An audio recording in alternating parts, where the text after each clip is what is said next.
Bueno, en este video vamos a hablar de polaridad. Polaridad en una molécula. También se lo llama momento dipolar. Les aconsejo ver el video anterior de uniones químicas para poder entender y optimizar lo que les voy a explicar acá. Cuando yo les comentaba las uniones covalentes en el video anterior, y decía que los átomos no metálicos compartían electrones, nunca dije que esos electrones estaban en el medio de los dos átomos. Hay una propiedad muy importante en la tabla periódica que se denomina electronegatividad. Vamos a suponer con buena voluntad que esta es la tabla periódica. La electronegatividad aumenta en las columnas, o sea en los grupos, mayor electronegatividad de abajo hacia arriba, y en los períodos de izquierda a derecha, mayor electronegatividad. Quiere decir que el elemento más electronegativo de la tabla periódica, o sea el elemento que nadie le puede sacar un electrón, es el flúor, que tiene un valor de 4.0, que es el máximo valor. Por el contrario, el menos electronegativo sería el francio, que está acá, de 0,7. Con esto siempre hay una confusión. En realidad, el elemento más electronegativo es el que tiene un núcleo muy poderoso, muy positivo. Y a veces se confunde con el que tiene más protones, que son las cargas positivas. No obstante, no es así. Tiene que ver con la densidad electrónica positiva. Voy a dar un ejemplo para que se entienda. Si yo pregunto cuál es la provincia más densamente poblada de la Argentina, en general el 90% de los estudiantes contesta Buenos Aires. Y es un error. Buenos Aires es la que más habitantes tiene, pero no es la más densamente poblada. La más densamente poblada es Tucumán, porque en una superficie muy pequeña tiene muchos habitantes. Y eso es lo que pasa con el flúor. Es un átomo muy pequeño, solo tiene 9 protones, pero en un lugar muy chico. Entonces tiene una gran fuerza por sacarle o atraer electrones de otros átomos hacia sus órbitas. Para la polaridad importan dos conceptos: la diferencia de electronegatividad y la geometría molecular. Vamos a un ejemplo. El agua, vamos a escribir acá la fórmula, todo el mundo la debe conocer, y ya escribo la cantidad de electrones de la última órbita, por eso recomiendo ver el video anterior para no repetir conceptos.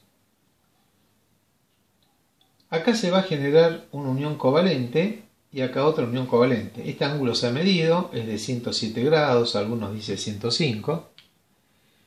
Lo importante es que el agua es polar. ¿Por qué? Porque sabemos que tiene una estructura angular.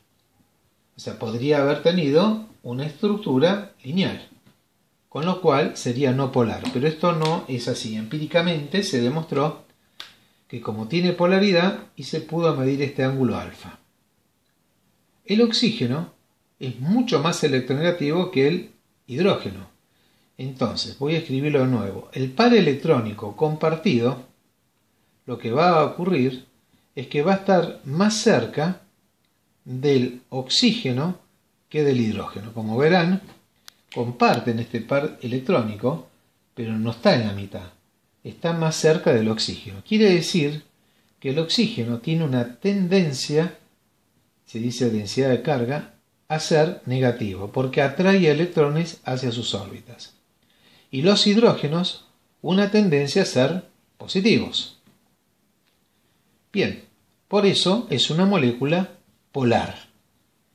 Y existen entonces en el agua algo que se denominan fuerzas intermoleculares, que da cohesión molecular. Entonces, si yo tengo otra molécula de agua por acá, y acá tengo el par electrónico, voy a ver que acá tengo una densidad negativa, acá positiva, y acá se genera el puente hidrógeno o fuerza intermolecular. Las fuerzas intermoleculares se deben generar cuando hay polaridad. Ahora voy a mostrar un ejemplo cuando es no polar. ¿Y esto qué hace? Y hace que el punto de ebullición del agua sea mayor, porque primero hay que romper las fuerzas intermoleculares, después las uniones químicas. Es una propiedad muy importante, más allá de la hidrofilia que tiene el agua. Bien, este sería un ejemplo clásico de polaridad. Lo hice con dos moléculas, pero son billones de moléculas unidas de esta manera. No confundir fuerzas con uniones. En las fuerzas intermoleculares es una tendencia de carga que genera esa atracción. En cambio, en las uniones hay una compartición, ganancia o cedencia de electrones. Por último, para ver un ejemplo no polar, podría poner claramente la molécula, una molécula sencilla, de cloro 2. El cloro tiene la última órbita, tiene 17 electrones, o sea es 2, 8, 7. 1, 2, 3, 4, 5, 6, 7. 1, 2, 3, 4, 5, 6, 7. Comparten un electrón, pero como los dos tienen la misma electronegatividad, en este caso el par electrónico está exactamente a la misma distancia d.